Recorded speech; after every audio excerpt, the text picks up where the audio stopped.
For the last 6 years, these premises in Bedford, currently known as Equilibrium, operated as an alternative therapist centre. Before that, it was a financial service business. But over the years, people who have worked here have had some very extraordinary experiences, even paranormal. We're here to find out what they were and also if there's an explanation.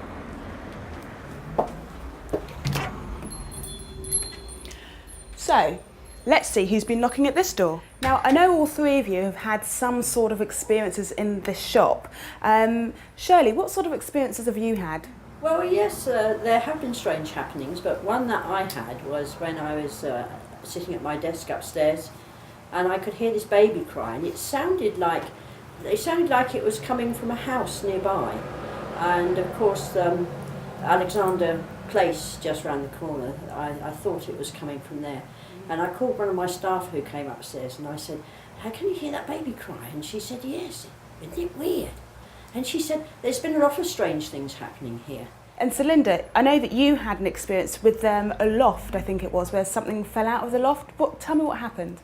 That's right, I went up in the loft, and as I went on the left, the ladder kind of like broke a little bit, and all the paint come falling down from the loft, and by the law of gravity it should have hit me, but every single paint pot, was there about 5 paint pots, Nikki? About 5 or 6 at least. And they all kind of went right past and just landed on the floor and missed me. Now, I believe that you were also there, Nikki. So what did you see? Something definitely should have hit her. Definitely should have hit her.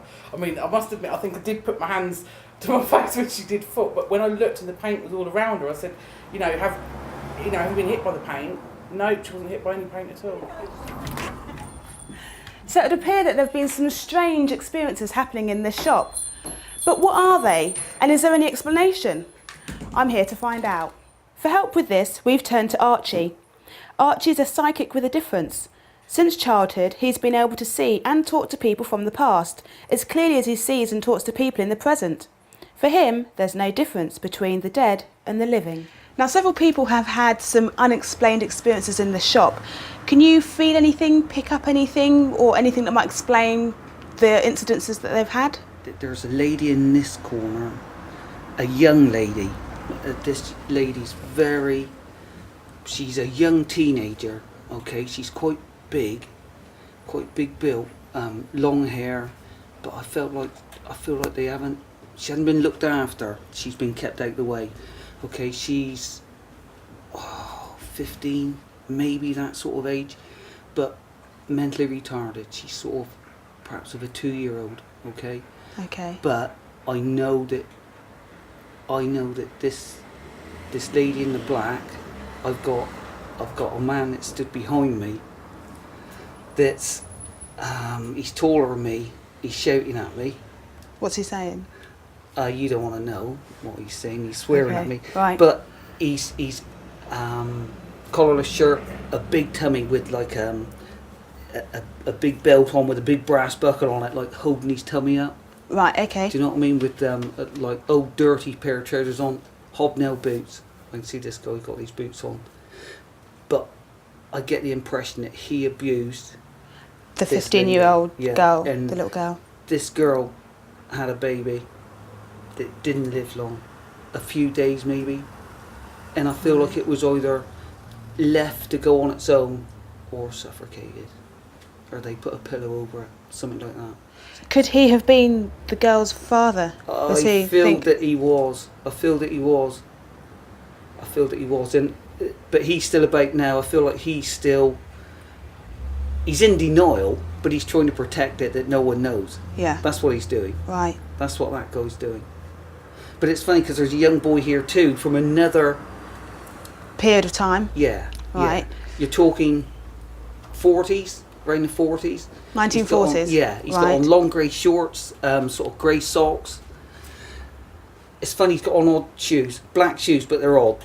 Yeah. One's like a little boot and one isn't, but he's showing me that one's got a hole in the bottom anyway, but he's just got on sort of like a sleeveless jumper. Oh, okay. Yeah. Okay, it's got a few those pullover sort of ones. Yeah. I know. Yeah. Really nice young boy, greased back hair, coming to one side, but he's really interested in being in here. But mainly, this young chap's looking for his sister and his cat.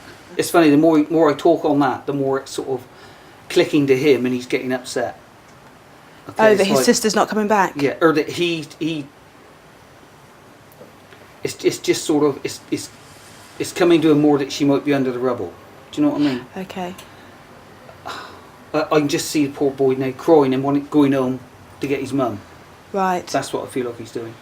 Because I felt they didn't live very far away from here. You know, it was but it feels rubbly behind us somewhere, sort of around here. It does feel like there's lots of rubble, like a bomb. Not saying it is, but it could well be. So obviously there's been some sort of Yeah. explosion, Yeah. bomb, something crashed that's Yeah. caused all this rubble that's That's right, over yeah. that side Yeah.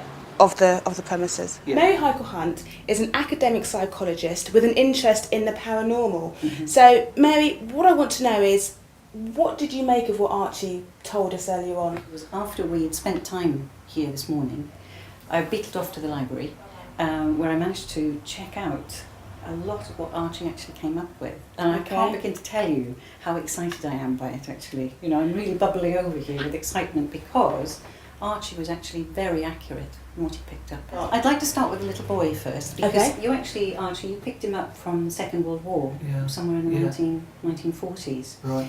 And from what I can remember, what you actually were talking about was how he'd found himself he was looking for his sister and he was looking for his cat. Yes? Yeah. He was looking for his sister and he was looking for his cat, and it looked as though it was a kind of bombed out situation. That's right. Yeah. Yeah. Well, there were two things that I actually managed to uncover at the library, in the local history section, God bless it, because what we found out was that an airplane had actually crashed near here Right. in the 1940s. Yeah. I don't know that a great deal of damage was caused by it, and we didn't actually have enough time to dig too deep today. Okay. But what we did find out was that this airplane had crashed locally, and also there had been some bombing around here as well. So those two things overlapped to actually provide us with the idea of this little lad, sort of standing here in a bombed out place or a Right. cratered place. Yeah. So with more time, I'd have been able to dig deeper and come up with more facts and more information. But there's enough here to suggest already that, Archie was really onto something here today. So, with Archie's unusual psychic ability to see and communicate with people from the past, we have managed to solve some of the mysteries in these premises. But the question is, who's been knocking at your door?